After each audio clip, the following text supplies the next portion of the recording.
again, the thank you to everyone for joining. So this is for the group Mom Entrepreneurs for the Transitions Collective.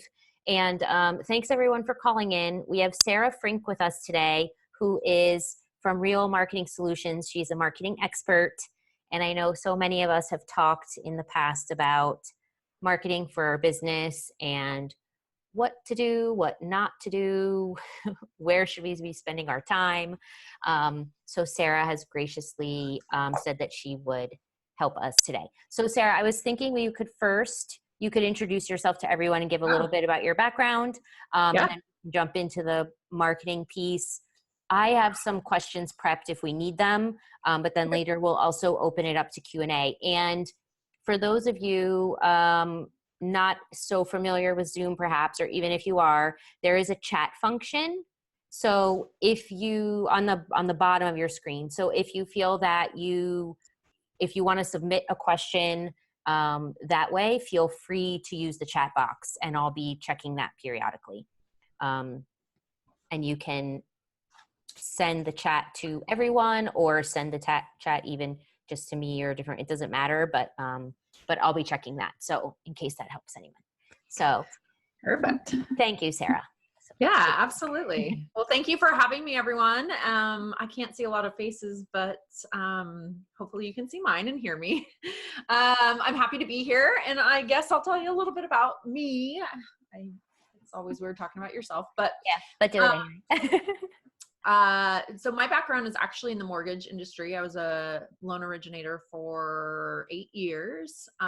Started when I was super young and really had to find a way to make myself stand out. I was a go-getter at the time, like still am, but really at that time there was no social media and businesses had like websites but they were kind of a newer thing, and Facebook was just rolling out and nobody really knew what was going on. I think there was still MySpace, but a lot of business wasn't done through the digital side of things. And being younger, I had a little bit more technology background, and I was able to, really make myself stand out in the industry, and eventually become a top producer in the industry by leveraging some of the tools that social media had to offer. Back then it was Facebook. You ran your business page off of groups.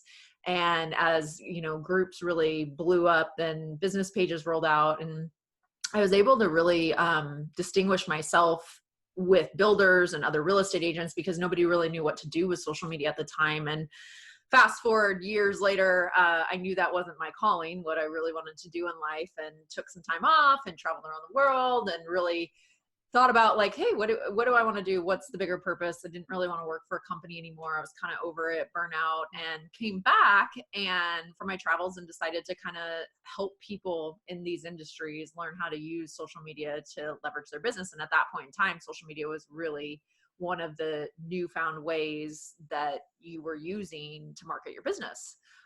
Fast forward 5 years now into my business. We work with all kinds of different businesses, specifically real estate and mortgage, because that's my background. But we help coaches and online businesses. I'm also a partner in a food company. So I have a pretty extensive background at this point in marketing. And most of my marketing is focused on the digital side of things. But that said, digital can weave into all different types of marketing strategies as well. And we're a big proponent at Real Marketing Solutions of having a very diverse marketing plan and really watching your marketing plan so you can see what areas of your marketing are giving you the best ROI and how to measure that ROI into dollars, really. So at this point, I do most of my business and I get most of my leads and everything off of my presence on social media. I'm going to talk to you a little bit about that today. I know everybody's business is different, but there's an overall strategy and theme behind the activities you do online and how that can really generate interest about your product or your services without having to even meet people anymore. It's kind of crazy. A lot of the people that I do business with, when I started, it was more people that knew me or had seen me speak. But now I'm doing business all over the United States and even in different countries because people are now finding me online or hear about me on a podcast or in an environment like this. And it's incredible what it can do for your business. and the opportunities that it can open up for your business if done right. So hopefully we'll get a chance to talk a little bit about that today. Yeah, that's awesome. Yeah, I'm so excited. So just to give you a little idea from the names that I've seen that have joined so far, we have a mix of businesses that are more online and some that are more in person Okay. in terms of like service, photography, chiropractor, things like that, and then Okay. also online product or otherwise. So Yeah, cool. Okay, so we'll talk a little bit about some of the changes. I mean, from when we started with Facebook and Instagram and all of that, obviously, all of you know, if you're marketing on social media, that engagement's been different this year. Definitely, Facebook had some adjustments they had to make after last year's little privacy scandal that they got into. That really affected the ad platform on Facebook. And it deterred a lot of people from the platform. However, it was the responsible thing for Facebook to do. And they've really gone back to their core of what the platform was founded on. And that was really about creating relationships. So in 2019, Facebook said, actually before 2019, they came out and said, hey, we're changing our algorithm again because we're going to be responsible. And also we've listened to the usership, because they don't want to lose usership, because if they lose usership, they lose ad dollars. That follows. It's a direct parallel for them. We don't want to lose users of the platform because they're seeing all this spammy stuff, and it feels really not what the platform was built for, even though it was built to do business off of. I mean, the whole goal of Facebook was founded on the fact that they would make money off of the platform, right? Anybody that goes into business wants to make money. So they've really gone back and encouraged businesses this year to create content that's more about creating relationships, more about like a handshake and a hug through your social media post, if that makes sense. So you will see if probably when you post a picture of yourself doing something in your business, or you post a picture with your clients, or you post a picture of a client that has your product, or whatever that looks like, you're probably getting a better result on your engagement of your content than you are if you post or share a blog post or something that is not native to the content that you create, but maybe from another source. So that's really the key concept. And I think it's not just a key concept for Facebook, for the algorithm on Facebook it is, but for the overall social media platforms, it's the strategy that seems to be getting the best connection this year. So when we talk about really what is building a relationship online and what does that look like in terms of content, it becomes very personal, honestly. It becomes, people want to get to know you and who you are, because when we used to do business back before this, we did business with people we know, like, and trust. And a lot of social media and marketing is coming back to that philosophy of the know, like, and trust factor. And as a business owner, me too, marketing my business online, I'm looking at it as, what does the consumer need to see from me to get to know, like, and trust me through this platform where they will never meet me? Right. They will never like physically meet me in person. What part of myself do they need to see as part of my business to feel comfortable and want to do business with me? So it gets a little more personal. And to a lot of people that feels really uncomfortable too. That can be something that's, that could be feel like, I don't want to showcase my personal side of me, or I don't want to take a selfie and put it on social media. And I don't really like to engage on social media. And to be honest with you, when people come to me and say, hey, I don't want anything to do with my social media, I just want results. Unfortunately, that has long passed. It's about engaging, and in engaging, you're getting that engagement back in return. So, and then also about the content strategy behind it. So, those are kind of the bigger changes in the overall theme of social media. Again, next year, it'll be something totally different. Some of the things we've seen do really, really well is video, obviously, number one. If you haven't heard that video is hot, then it's been hot for years, but for years, yeah.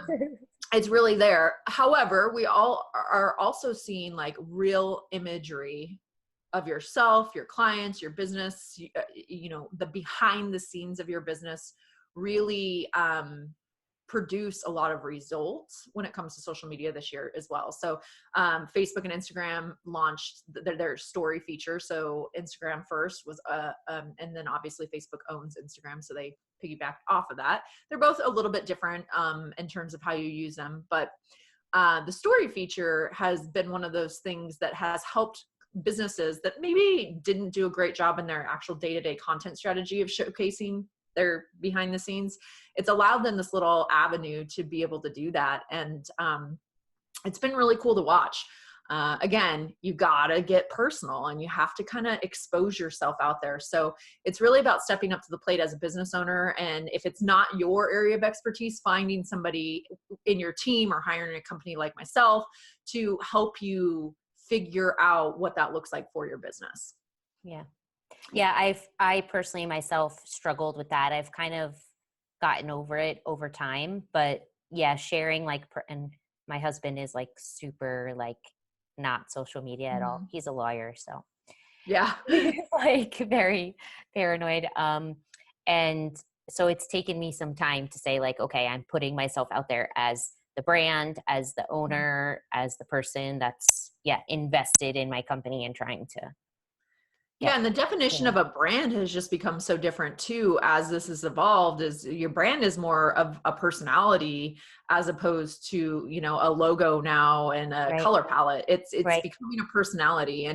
And what I see by businesses really taking this stance and doing these types of things is that, one, it's attracting the right client to them. I always say like, I can't work physically with everybody, right? I only want to work with people that at this point in business that understand my philosophy, and whether they feel comfortable with it or not are going to buy into it, because otherwise I can't get you the results that you want. So, you know, kind of by showcasing who you are as a company and being bold, to be honest with you. Sometimes I say things that are pretty bold and not everybody likes it, but the people that I want to work with understand that even if they're not comfortable with it, they understand the importance of it in their marketing strategy. So it's kind of going, you know, outside of the box. I was just having this conversation with a client yesterday because she's like, I feel like I'm just kind of like blending in with everybody else. Like my message isn't really like resonating on the business side. The personal side, whenever I add something personal in there, it does really, really well, but my business message isn't resonating. And I was really honest with her. I was like, it's boring.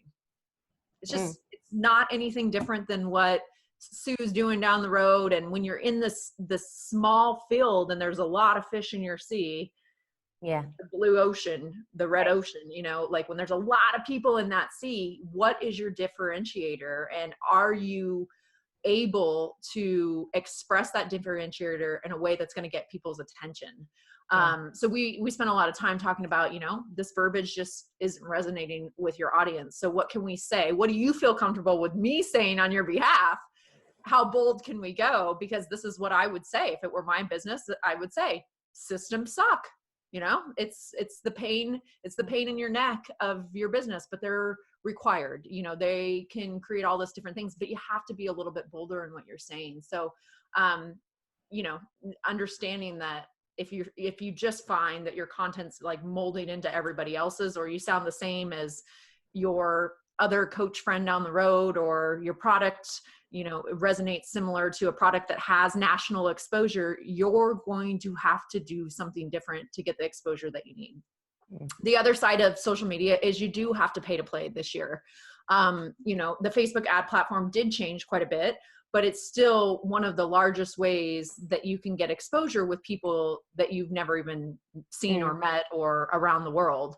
And, you know, strategically, Facebook has changed their platform too, so that, you know, if you want extra exposure or more exposure, you're going to pay on the ad side of things to get that exposure. Now, again, a lot of people complain about that side of things, but from my day in marketing, before social media, and probably any of you that marketed before social media came out, I was paying thousands of dollars to do mailers and this and that to people that I didn't even know if they were going to follow up with me, right? Now I can pay that $1,000 or less than that, or a couple $100 to people that, they may not know me, but I can set up a sales funnel that goes behind it that allows them to get to know me, allows me to build my list full of people that didn't even know about me before. Like, Yeah. they would have never known about me. Or my business is the more, not me, but my business. But there's this whole other avenue that we just have to kind of shift our mindset. As businesses, you're always paying to market, right? Like, if we Okay. don't Yeah. marketing is the majority of our budget besides payroll, probably, in a business. So it's, they say 20% reinvest in your business to get the return that you want. I say you figure out what works. And then if it's working really well and you can take on the client load, you increase your marketing budget to adjust to that. So that 20% may change for you, or it may be less than that. If you're a small business and you're a service-based business like myself, we can only handle a certain amount of clients at a time. So I'm not always doing funnel builders. I'm not always doing paid advertisement. But what I am doing consistently on social media is I'm logging on, I'm engaging, I'm commenting personally, not as business, but personally, Yeah. because when I share something from my business page to my personal page, I want the same. Or when I have a promotion going on or something going on and I'm going to hit the ad department, I don't want people to be like, oh, it's just a solicitation. I want people to think, oh, it's Sarah, or it's Real Marketing Solutions. And they know me well enough because I've been active on the platform. So those Yeah. are just a couple kind of rule of thumb as we move into this different environment for social media posting and engagement and algorithms changing all the time. Is really, your involvement is key. A lot of people say this, LinkedIn is a perfect platform to kind of showcase what can happen, because most people, probably any of you that are on LinkedIn, you maybe don't even log into your LinkedIn. Maybe sometimes you log in, maybe you do it once a month for, a couple minutes. But every time I focus on LinkedIn as a platform, now, again, I'm a business to business person. So if you're business to consumer, it might be a little bit different for you. But every time I invest time in that platform and I go on and I log on and I send people notes and I connect, and on a very authentic level, not on a selling level, but on I'm truly engaged in your content level, it results in leads for my business. And it's not an ad. It's not anything besides I'm consistent on the platform and I engage on the platform. So, probably my two biggest rules of thumb with social media, even if you don't have a huge marketing budget or an ad budget, is consistency in your posting content, and then also engaging with other people's content. And what about platforms for each of those? So I know people, they're on different platforms, either depending on what their business is, or like I've talked to some people recently where they're used to Facebook and they're on Facebook, but they think now maybe more of their target audience is on Instagram, for example. Yeah. And it's about making that shift, and how do you make sure that you're showing up where your, ideal avatar is. So there's a couple of rules of thumb on this that we try and follow, just because social media can be really overwhelming, especially if you don't have a team or an assistant or somebody that is able to help you with this. So I'm going to kind of cover each tier of business. If you're just starting out and it's just you and your business and you are the person doing everything, we've all been there, right? What I tend to recommend is you pick the platform that's best for your ideal client. So when I'm thinking about my ideal client, I do a lot of business to business. So LinkedIn is a good platform for me. And Facebook is a good platform for me because Facebook does B2C and B2B very well. LinkedIn is more of a B2B platform. And then Instagram is a B2C platform.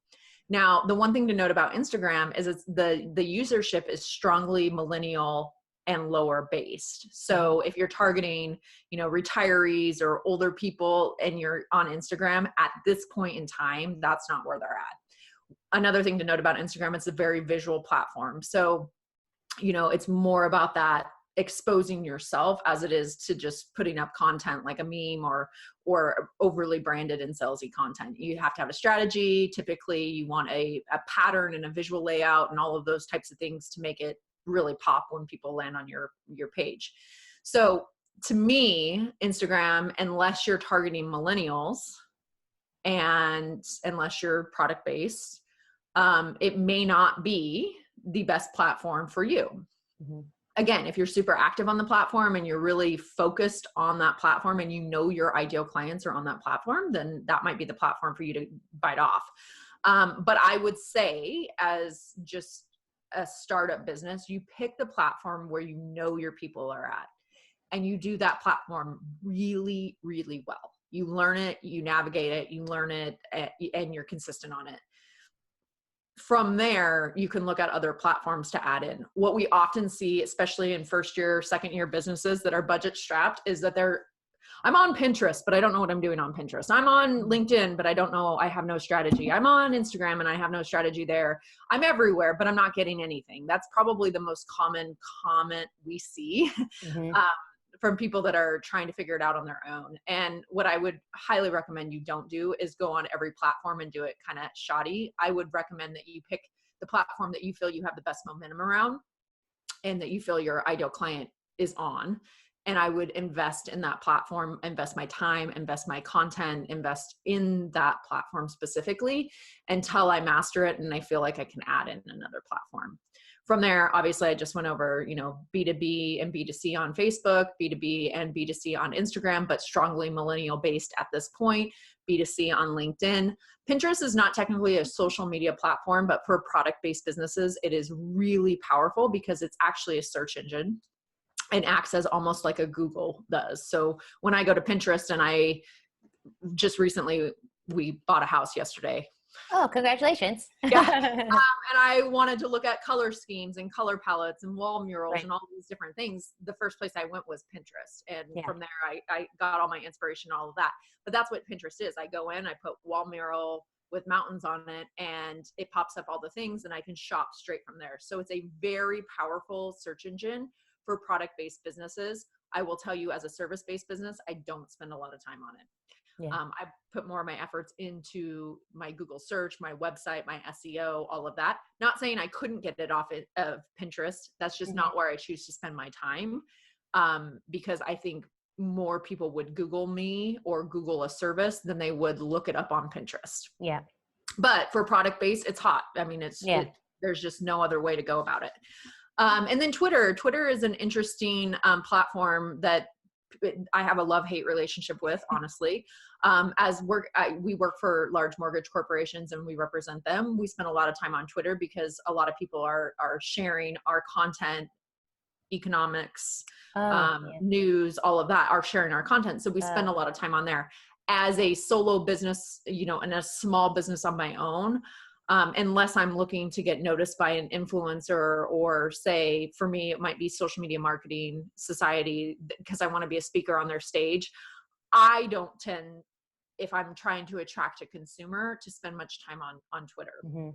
Now, if I'm trying to get noticed by a big influencer, or if I want to be on a podcast, or if I want to, be on the stage at Social Media Marketing World next year, I am going to be on Twitter, and I'm going to be very actively following their feeds, commenting, sharing content, tagging them in the content to try and get noticed. So there's, a couple different strategies that you can take there. I don't find it as a business to consumer platform very powerful.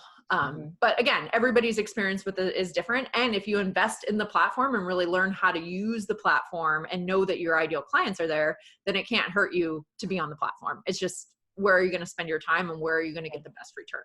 Now, if you're a business that's 5 years in and you're just doing Facebook and you need more exposure, then I would advise you to look at other platforms and avenues. If you're product-based, Pinterest. If you're looking for a buyer for your business, Twitter. If you're, looking to attract more businesses, LinkedIn. If you're looking to really target a specific demographic, or you're very visual, or you want to have more people buy your product, Instagram. So it's just kind of adding those platforms in as you see fit, but also as you're developing some experience with the platform so that you can leverage the platform the best. Is there a certain platform that you would say targets or has more moms on it than other platforms? Yeah, that's interesting. I think there's a lot of moms on Facebook. So I mean, any demographic you can find on Facebook. That's one of the reasons why we specialize in Facebook and Instagram, is because it has one of the largest userships of any social media platform. And it still is the biggest social media platform in the world today. So we do see a lot of success with the Facebook platform. We are starting to see that in Instagram as well. I would say LinkedIn is a no-go. And then again, if you're a product-based business, Pinterest might be your next next step for targeting if you're really looking for moms. But those would be my three. And again, I can't really classify Pinterest as a social media platform, but Right. that would be where I would go for that. Mm-hmm. Okay. Yeah, because I can see, again, I can't see everybody that's on, but I know some of them, I mean, mine too, of course, with the mesh underwear, but a lot of their businesses, even if they're service, they're around either pregnancy or moms or.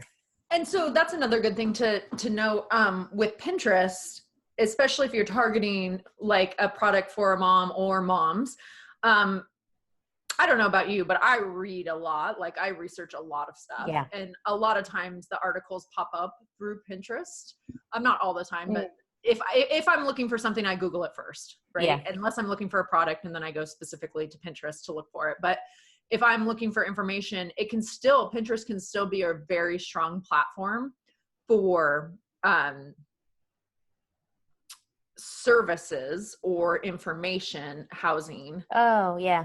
Interesting. For people to find it because it indexes like a search engine. So again, if I'm searching on Google, it will index what I'm putting on Pinterest as well. So it can be a great source of information as well. I would say that most people, if it's information based, are going to Google first. So that would make your website and the SEO on your website very, very important.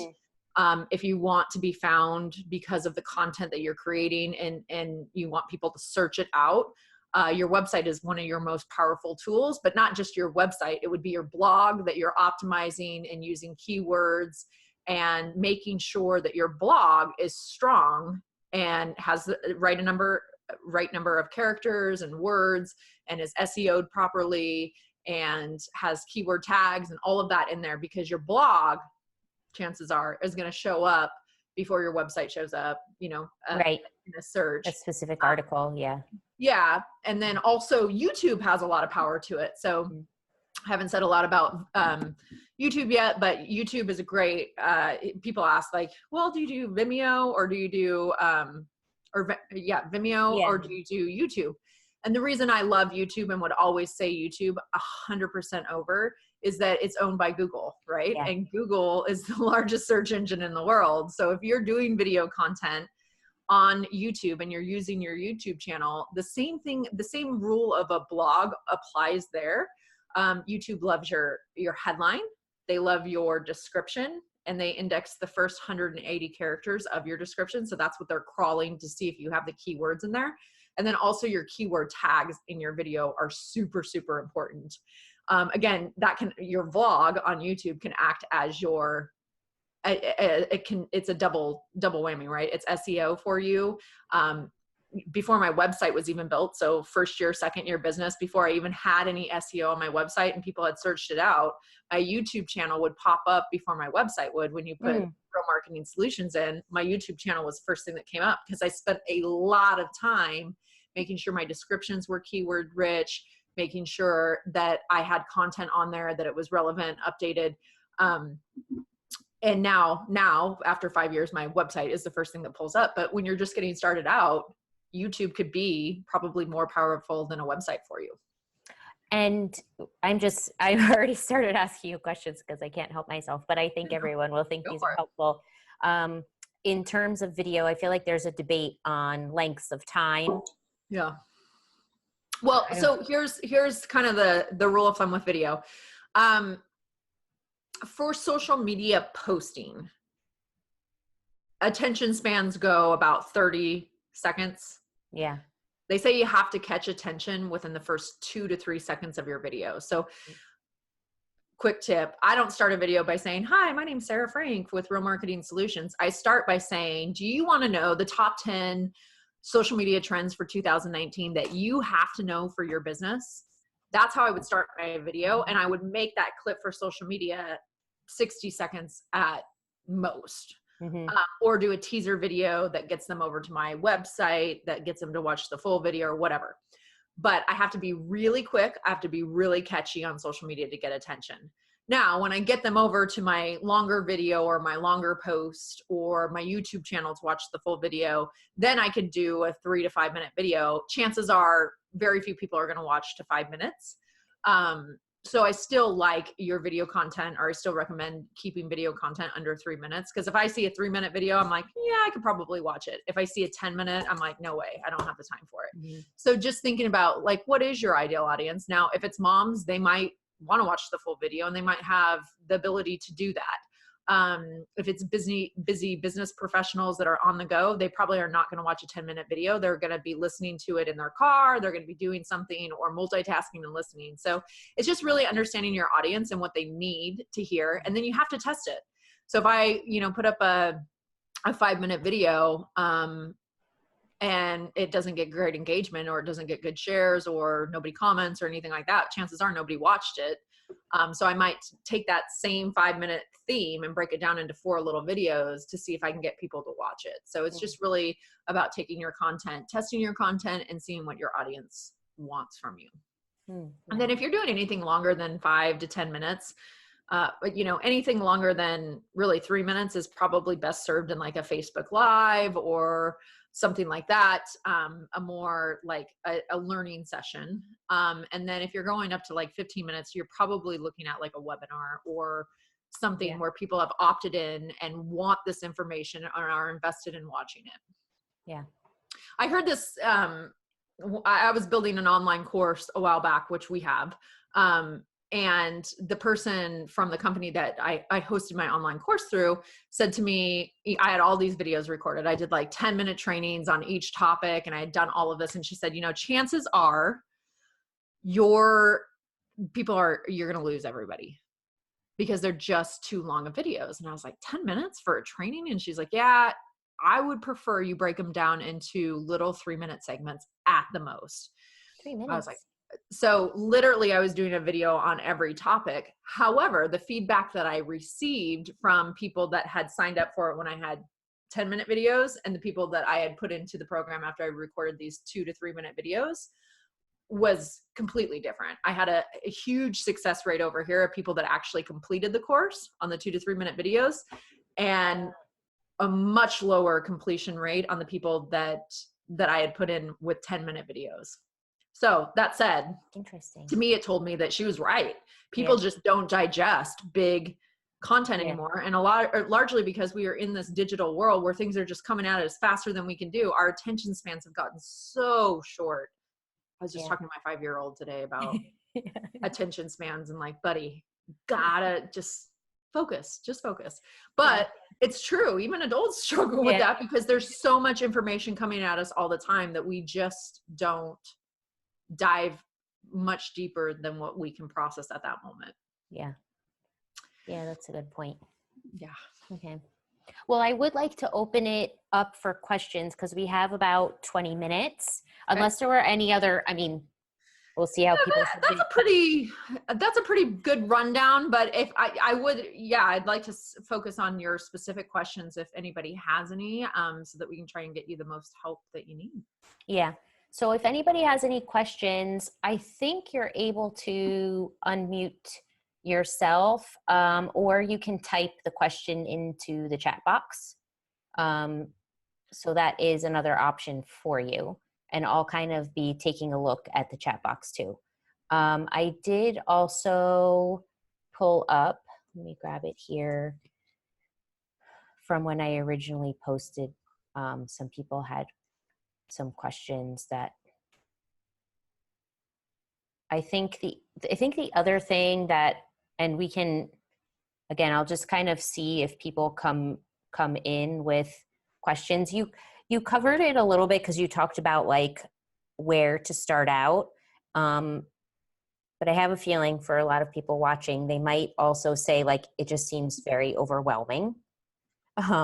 Like where they start or what they try to do first. And I know you mentioned, pick a platform and work on that and see, but if you had any other tips for how to like break through some of that overwhelm, because I feel like we're just hit with so much in terms of marketing. So how can we, and then we'll go to Helen for a question, because I see she raised her hand for a question. So on the overwhelm, what I like to do, so we do this with every one of our clients, and then we also do it for our social media and as a team every month. And it's been a really good activity for me, because what happens is in the day-to-day of business, running a business, especially when you're a startup, you may not have a team, and you may be just trying to keep up, and you're busy. And what happens is if we don't have a plan in place, we tend to like, oh, we'll do it tomorrow. We'll do it tomorrow. We'll get to it. And next thing you know, it's been 2 to 3 weeks without any posting, and you're so far behind, you don't even know how to get caught up. See it happen every day. I am a proponent of it as well. Like, it happens to me as well. But what I like to tell people is that really what keeps anybody, including our clients and myself, on track is to sit down, and on my schedule, it's a non-negotiable. Like, I don't put anything else in my schedule the day that I'm creating content. It's a non-negotiable. I don't have my phone on. I don't have my email on. Like, when I'm creating and coming up with content, that is what I do for the day. And admittedly, I don't do it enough, but it's really important to time block time. Yeah. And if you can, batch content. So batching is probably the key to success with social media. Yeah. We are always at least 1 month ahead. And then obviously we add in impromptu things that come up for our clients or ourselves, or, you know, if I'm speaking for a day, then that will come in and we can move the other content back. But to sit down and have your content created before the month even begins, you have your tips, you know, your quotes, you know, your whatever theme that you're doing, and theme your days or your weeks or your month or whatever you need to do. It's a lifesaver. And one, it keeps you really consistent on social media, which is one of the keys to visibility on social media, is showing up frequently throughout the week. Two, it allows you to not have to worry about it. I mean, this month I am admittedly out of the office a lot. I have my son here. You know what, we're moving, we just bought a house, my in-laws were here, we're on a vacation. Like, it is crazy. If I didn't have my content already done for July, it would not get done. There's just no way. But what I did before July started, it was one full day I spent outlining my thoughts. Then I send it to my team. This is what you're creating. This is what I'm creating. Then it goes into the posting cycle and it's done. So I don't have to worry about July. I have to then plan a day to plan August. Yeah. So batching is super key to consistency. It's hard to do, but what I tell people to do is just literally pick a day and make that a non-negotiable day. Like, don't answer your emails, don't answer your phone, whatever you need to do to get in your creative space to create content, go do that, come home, create the content, assign it out if you need to, meet with your team, or, you know, create it, schedule it, and you're done. Yeah. I like that. It's definitely the key. Yeah. Cause otherwise you're right. The days totally go. Yeah. And as moms, like, I mean, in summertime, my doors, it's not going to open right now because it's locked, but if it was unlocked, it would be opened. I would have a kid on my lap. He would want to be working with me. I mean, there's just no way that we can get all these things done if we're doing it day to day. So I just don't recommend doing it day to day. It's more of a overall picture. Theme your month, theme your weeks, theme your days, whatever you want to do, create it, schedule it, move on. Okay. I like that because I'm a big time blocking person too. Okay, Helen, I'm going to unmute you so that you can ask your question. Unmute. Do I have to lower her hand first and then, oops. I think I'm unmuted. Oh, there you are, Helen. Yeah. Mute. I might have muted. Hi, Sarah. Hi, Helen. How are you? Oh, there she is. Yeah, unmute. Good. How are you doing? Good. I'm going to it's breaking up a little bit. So I just had a couple of questions. When you say you do that one day where you create all your content, do you schedule it on like Hootsuite or whatever one of those platforms where it's out of post for you automatically? And my second question is, how often should you post to Instagram or Facebook? Yeah. So good questions. We don't use schedulers just because that's our business, but I have a team that manually posts when we need to post. So I would, if you're just on Facebook or, you know, for Facebook, you can schedule natively to the platform in your business page so that the content goes out from Facebook, which Facebook happily prefers over you using a Hootsuite or Buffer or Sprout or whatever.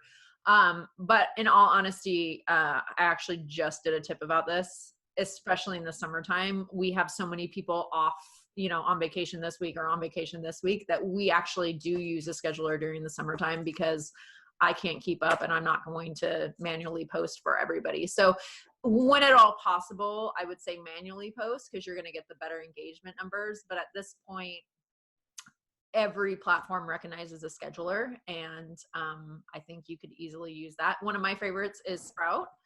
I'm not a big lover of Hootsuite, but I do love Sprout Social, and I love this. There's a new one out called Social Report, and it has a lot of cool features on it that we are loving. We're actually using that at my company is using that now for our clients. So it's pretty in depth, and possibly if you're just an individual, you wouldn't need that much depth to your scheduler, but for us, it works really, really well. And then your second question is frequency of posting. And I am not as much of a frequency person as I am a quality of content person. So it really depends. I see a lot of people that will post daily, but they're not posting content that really engages their audience. So they're actually kind of doing a disservice to their social media channels, because what happens is if you don't get engagement on the content, then Facebook shows your content less and less and less and less and less. Same thing on Instagram. So my philosophy is more about quality of content versus, frequency, if you will. So I, like, for my business, I do 3 days a week. And then if I have something that I can add in that's more personable, I will. And I kind of stagger that content out, so it's not going out on every platform on the same day at the same time. If it goes out on Monday in the morning on Facebook, maybe it goes out and on Instagram in the afternoon, and LinkedIn later on, or maybe it goes out on Tuesday on LinkedIn, Monday on Facebook. So I tend to stagger my content. So because we put a lot of time into our content. So to me, I want I'd rather have my good content pieces be seen than just keep creating more and more and more content just to try and keep in the feed. Because if I create higher quality content, I'm going to stay in the feed longer than if I just throw up a post that nobody engages with. Does that make sense? Yeah. Oh, did we lose Helen? I think she was muted. Yeah. Yeah, absolutely. Do you have any other questions?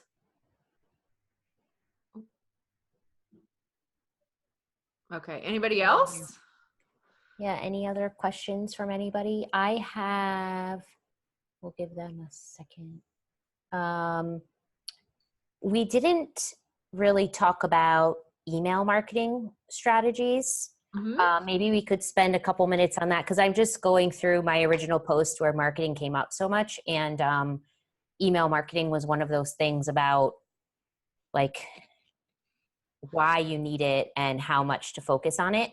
Because I know that's something even I've struggled with. I have a better handle on it now, but it's, it took me a long time to get to regular content with an email list and that kind of thing. So do you think, are there certain types of businesses that maybe should be focused more on that versus on social posts, or you absolutely need both and it's 50-50, or what are your thoughts on that? Email marketing is an interesting thing right now.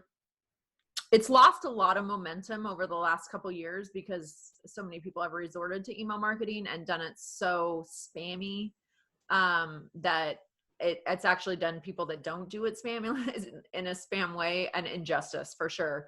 But it's still a necessity. So I've just personally taken a kind of a different approach with my clients and myself, where I'm not doing the frequency that I used to do. Excuse me. Bless you. Excuse Bless me. you. Sorry about that. No. I don't do the frequency. I used to do once a week emails, and I don't do that anymore. But I do bi-weekly emails. So I do 2 a month. And I don't really sell in my emails anymore. I mean, I'll tell people about upcoming stuff, but I try and become, when I'm writing my emails, a storyteller. So if you're on my email list, which I'm not sure if anybody is, but if you would have received my last email, that was really, I told a story. I didn't start by giving any information besides what's happening in our life at summertime, right? And just kind of this is why. And then I went into the schedulers, and I talked about Sprout, and I talked about Planoly, and we're going to talk about Social Report and all of these different things.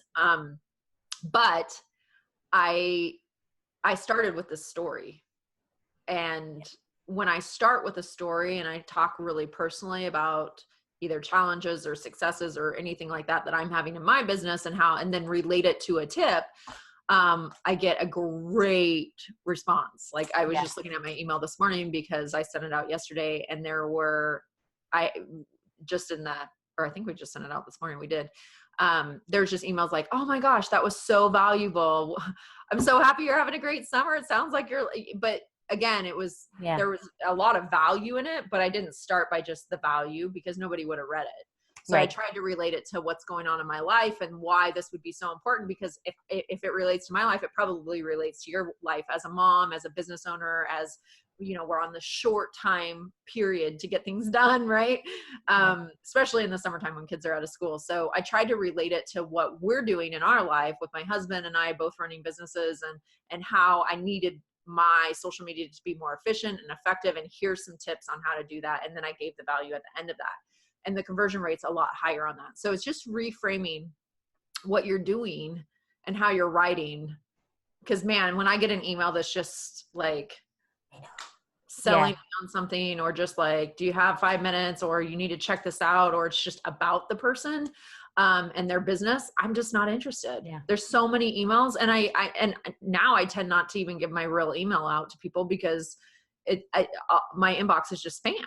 Yeah. So it's really about connecting with people. And if people feel a connection to your content, they're going to give you their real email, number one, but two, they're going to read your content. And what we need them to do is read our content, because we cannot grow relationships with people if they're not reading what we're writing.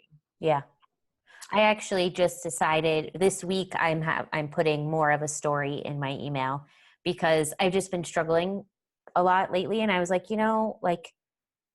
I like when I read that from other people, because then I know I'm not alone. So I was like, this week I'm going to write that to people, so maybe they'll know that they're not alone, I'll tell you a quick story. I got married at the beginning of the year, and then I got home, and I one of my corporate clients I went on the road with for 5 weeks. And so I was traveling, and admittedly I didn't send an email for like 3 months, which is completely against what I would, what I preach, against your business, consistency and all of these things. Like, I'm just like, oh my gosh. And I sat there for a minute when I got back into the office, and I was like, okay, I could just go into these tips, right?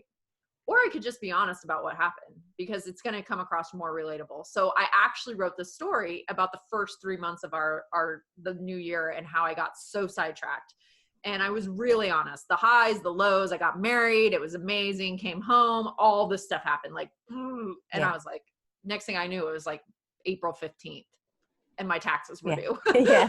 So then I was like, I don't have time. Right. So I just was really honest, and then related it back to what we teach, right? Consistency and how to stay consistent. And here's some tips that have helped me get back on track. So if you're off track and you need to get back on track, check these out. I received 45 email responses back. Wow. That said how relatable I was. And admittedly, people had said, like, we just thought you were perfect because it just looks perfect, and you always send it like clockwork, and everything just looks great. And for you to be honest and vulnerable and explain that, like, it's okay to be imperfect. Like, we're all imperfect. Life happens. This is what happened to me. And I'm pretty sure that one of you out there, this is happening. It's something similar is happening to. And just how connected people became with me, because I was really honest about what was going on, and I didn't make it look perfect. I told the story. And yeah, it was kind of an eye opener for me, because I was like, wow, I didn't really realize that people perceived me as perfect, or like everything's great all the time. Yes, I post that on social media, but I just never thought that sharing like really what we had gone through would relate to people. But what it did was people connected with me. And then those people that were on my email list that weren't following me on social media started following me on social media and started liking my business page. And we booked 3 strategy sessions off of that email. And it was just because I was just myself. And I just said, everybody's imperfect, including myself. And here's what happened. So it's interesting. The storytelling theme has also been a part of this year, big time. But again, it all goes back to the know, like, and trust factor, and creating connections with people that are real, not surface level, but they're real. Like that is just what happens. Yeah. Because I don't want to do business with people that, you know, if I have to be in the office from 9 to 5, Monday through Saturday for you to want to do business with me, you're not my right client because I'm not here. Like, Yeah. I don't run my own business to do that. So if Right. people need that from me, I'm not a good fit. So if I showcase that on my social media, they might understand that, like, I'm going to do a great job for you, but I don't work 7 days a week and I'm not going to. And I don't require my team to do that either. So it's just those little things that, you know, really being yourself can highlight and change and allow you to really attract the people that you want to work with. And one last question on the email stuff. So as it relates to social media, do you suggest that people kind of link back their social media to be getting people to their email list? Occasionally, you know, I will do teaser stuff on social media and link to my blog because there's a sign up on my blog for my email list. Yeah. But it just kind of depends. Depends on what it's I for. really feel like it's where you think you connect with people the most, because honestly, I probably get more inquiries and book more business off of social media than I do my email list. So I think it's something that you just have to gauge. Like, I get a lot of people that message because of the content that I put out on social media that are like, hey, you know, I have this question. What do you offer? What do you do this? Or they've seen me speak and they go to my social media and then they, you know, ask me the questions there. So I think it's just really, you have to gauge where you're getting your traction from on your business. Every business is different. Yeah. Some people have $1 million email list, right? I don't really have that, because when I started my business, I really focused on startup businesses, which is not who we focus on at this point. But you know, it's just different. You know, it's different. I focus on a lot of people that want free information and they get that from my email list. And I feel really good about it because I'm able to provide them tips that if they can't afford to hire me, they can still try and figure this out on their own. And I feel great about it. Yeah. But that doesn't convert into dollars for me. What converts into dollars for me is what I do on social media, and that always converts. So it's just really, really understanding, like, oh, okay, I'm getting a lot of traction and a lot of people are booking from my email list. I would invest more time in my email list if it happened that way. Right. Or I'm getting a lot of traction off social media because I'm super consistent and I'm attracting the right people. So I'm going to invest my time here. Yeah. Now, again, you don't own anything on social media, so it's not bad to be considering how to build your list as well. Right. But But it's just kind of, like nothing's like the be all end all. I like that you said that. And I don't think anything's right. I mean, email marketing was hot for a long time. There was super high conversion rates and open rates, and then it got really saturated. So you're always kind of looking for, you know, what is the better fit for your business, and no business is going to be the same. It really depends on your list, how you acquired your list, the engagement on your list. And, you know, if you have a good one, then I would be spending a lot of time on it. And if I have one that maybe isn't relevant to me right now, I might need to look at doing something different to grow that if I want to, or spending my time where I'm getting the conversion. Because we only have so many hours in the day, right? I mean, you can't do it all. Right. It's just impossible to do it all. Impossible. Yeah. I do want to be respectful of your time because we're just about at 3:30. I didn't see anyone raise a hand or type anything in the chat for another question, but if I get any later, I'll anyway send them to this recording. But could you just take a minute quickly to, we have someone there. Could you take a minute to just tell everyone where they can find you and more information about you? I just put the link to our website in the chat. It's realmarketingsolutions.net, not com. If you have questions, if you need help with your social media, there's a link to a complimentary 20-minute strategy session that you can book right there. We do paid strategy sessions as well. So if you're looking for more of like, what do I do for my content? What do I do for my posting schedule? What platforms are the best for me? What would get my audience excited? We do 60 and 90-minute strategy sessions. And let me tell you, we can do a lot in 60 and 90 minutes. We have a really great intake process that allows us to kind of get all the basic stuff out before we even meet. And then we just go to work on Zoom and you get the recording and all of those things. And then also we offer social media management services, Facebook ads, Instagram ads, LinkedIn ads, all of those fun things. blog writing, copywriting, graphic design, all of that stuff. So that can also be found on our website. And then on social media, we are on Facebook, it's The Real Marketing Solutions, because Real Marketing Solutions was already taken. On Instagram, we're just Real Marketing Solutions. On Twitter, we are not. I'm not on Twitter. Yeah, and then on LinkedIn, you can just find me under Sarah Frink on LinkedIn. And I'd love to connect with all of you. Love to support other businesses. So please find me on either Facebook or Instagram, and I will do the same with all of you. Thank you so much, Sarah. I really appreciate it. Appreciate you taking the time. And in Thank the you summer, for having me. So enjoy the rest of your summer. Oh man, I will. It's going to be a busy one, and it's going to be fast. I can already tell. So happy summer to all of you, and thank you for having me. Thanks so much. Okay, bye. Bye. Bye.